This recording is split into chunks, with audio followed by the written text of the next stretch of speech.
Comment changer le système de coordonnées d'une couche pour la mettre dans un nouveau système de coordonnées afin de pouvoir faire certains traitements qui ne sont pas possibles dans le premier système de coordonnées.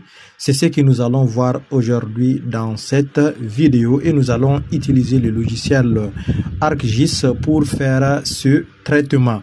Allez, bonjour tout le monde, ravi de vous retrouver sur votre chaîne, la chaîne dédiée aux logiciels de cartographie, les logiciels de mine et les logiciels de statistiques. Et si vous êtes nouveau, n'oubliez pas de vous abonner pour ne plus rater nos leçons sur les logiciels de cartographie, mine et statistiques.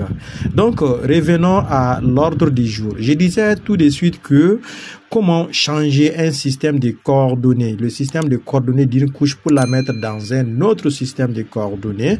Nous allons prendre ici un cas concret. Actuellement, je suis en train de faire une analyse multicritère sur des données. Et ces analyses-là nécessitent des traitements qui ne sont pas possibles dans le système de coordonnées sous lequel ma couche est actuellement. Actuellement, ma couche est sous le système WGS 1984, un système de coordonnées géographiques. Moi, j'aimerais faire des calculs sur les distances. Malheureusement, ces calculs ne peuvent pas être réalisés si ma couche est sous le système WGS 1984. Qu'est-ce que je dois faire? Je dois l'amener sous le système UTM, c'est-à-dire le système projeté, afin de pouvoir faire ces calculs-là qui font partie de mes traitements. Maintenant, dans le logiciel ArcGIS, pour faire ce travail, c'est très facile. Et nous allons tout simplement rechercher notre outil qui permet de faire ce traitement. Donc, vous activez le toolbox, Arc Toolbox. Pour moi, c'est déjà activé ici. Pour ceux qui sont néophytes, vous allez seulement cliquer ici, Arc Toolbox. Et quand Arc Toolbox est sous vos yeux, nous avons besoin de la partie qu'on appelle le Data Management Tools, ceux qui ont le logiciel en français. Et vous allez remarquer outils de gestion des données. Donc, pour nous, c'est en anglais, donc c'est Data Management Tools. Et nous allons ouvrir cette fenêtre là et nous allons voir qu'il y a beaucoup d'autres sous-fenêtres et là ce qui nous intéresse c'est la partie projection and transformation. Voilà, projection et transformation, c'est dans cette partie que nous pourrions faire notre travail. Nous pourrions reprojeter notre couche sous un autre système. Donc nous allons ouvrir aussi cette sous-fenêtre. Et là, nous allons avoir également d'autres sous-fenêtres. Nous allons nous intéresser à la partie raster. Pourquoi raster? Parce que notre couche, vous l'avez bien remarqué que c'est une couche raster. Autrement dit, une couche matricielle. Si c'était une couche vectorielle, nous n'allons pas passer par le même chemin ici. Donc, on va ouvrir le raster. Au niveau de raster, nous avons Project Raster. Donc, projeter le raster dans un système de coordonnées de votre choix. Donc, c'est ici, nous allons double-cliquer. Nous allons double-cliquer et la fenêtre s'ouvre devant nous. Pour une autre personne qui ne veut pas prendre ce long cheminement-là, la personne peut directement, par exemple, je ferme la fenêtre là, et prendre recherche.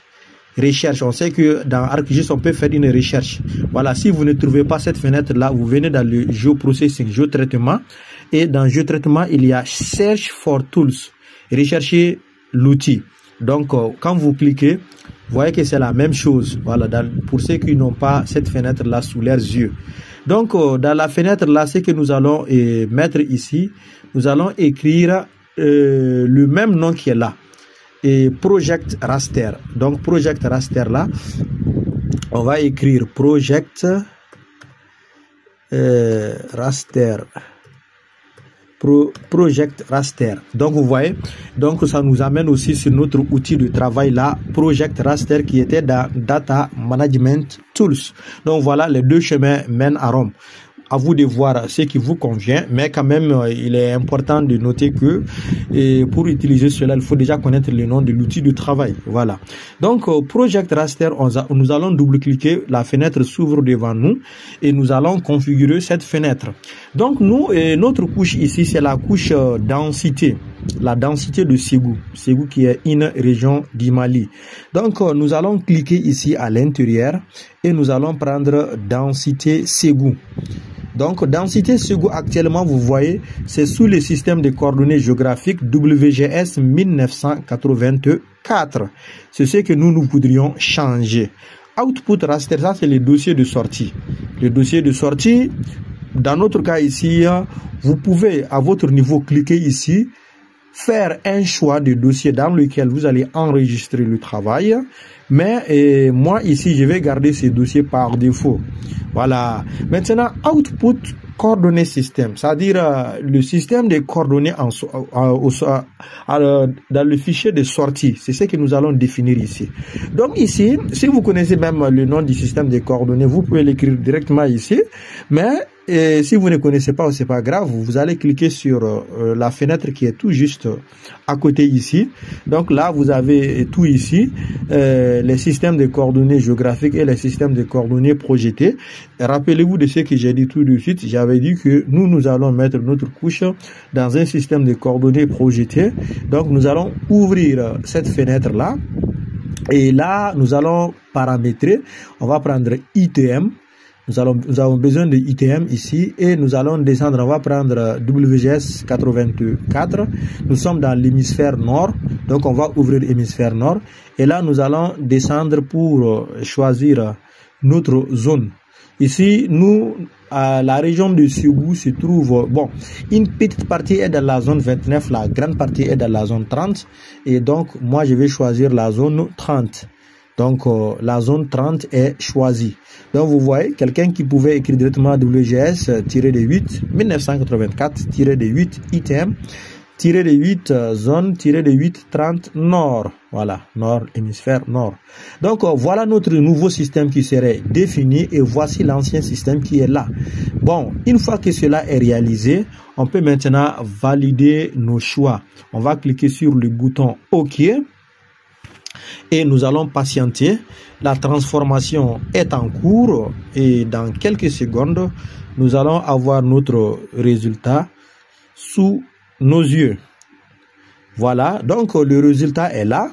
Notre nouvelle couche qui a été transformée est là et l'ancienne est là. Donc densité de Ségou est là et la nouvelle densité de Ségou aussi est là que je vais renommer densité. Bon, je pouvais renommer depuis dans le dossier de sortie.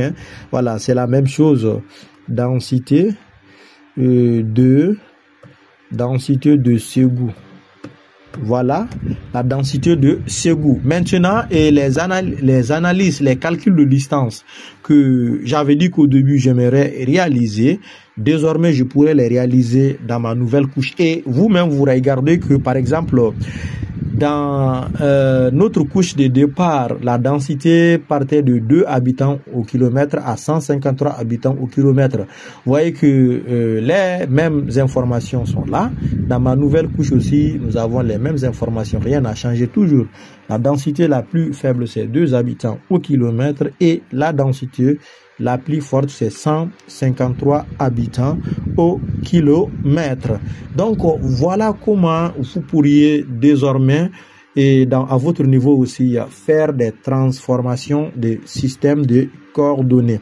Bon, il y a aussi une autre manière d'affecter un système de coordonnées à une couche. C'est-à-dire, si vous voulez également, dans catalogue, au niveau des catalogues, vous pourriez accéder à votre dossier dans lequel vous avez votre couche. Et je vais regarder ici. Bon, je prends par exemple le dossier là, fichier de sortie.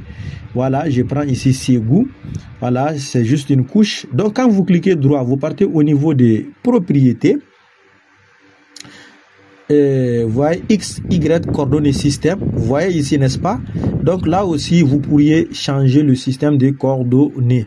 Voilà, vous pouvez changer le système de coordonnées ici également. Voilà, donc il y a plusieurs manières par lesquelles on peut changer les systèmes de coordonnées pour une couche donnée. Et donc j'espère qu'avec, et même si vous remarquez que votre couche n'a même pas de, souvent vous pouvez, il y a des gens qui oublient d'associer un système de coordonnées à une couche et qui vont exporter la couche. Vous allez l'utiliser à votre niveau et vous allez remarquer que la couche n'a pas de système de coordonnées. Donc quand vous cliquez droit aussi ici, vous venez au niveau des propriétés. Ça c'est pour une couche matricielle, un fichier raster. Donc vous descendez, vous voyez ici, on dit XY coordonate system. Donc vous voyez ici, donc le système de coordonnées est là. Le système de coordonnées est là. Et le système de coordonnées aussi, vous pouvez éditer ça. Vous pouvez cliquer sur édition. Et là aussi, vous avez le choix d'aller reparamétrer. Voilà, pour changer le système de coordonnées. Voilà, changer le système de coordonnées. Prenez un système de coordonnées de votre choix.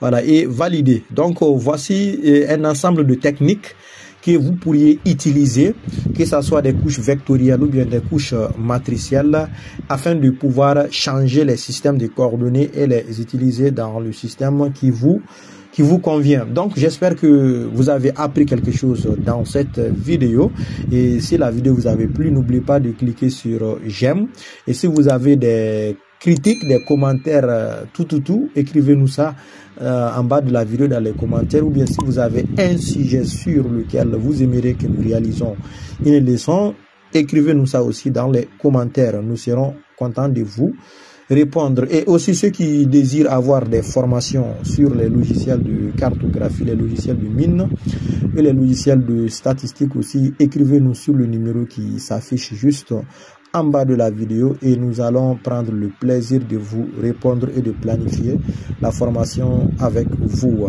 Sur ce, je vous souhaite excellente journée et à la prochaine dans une nouvelle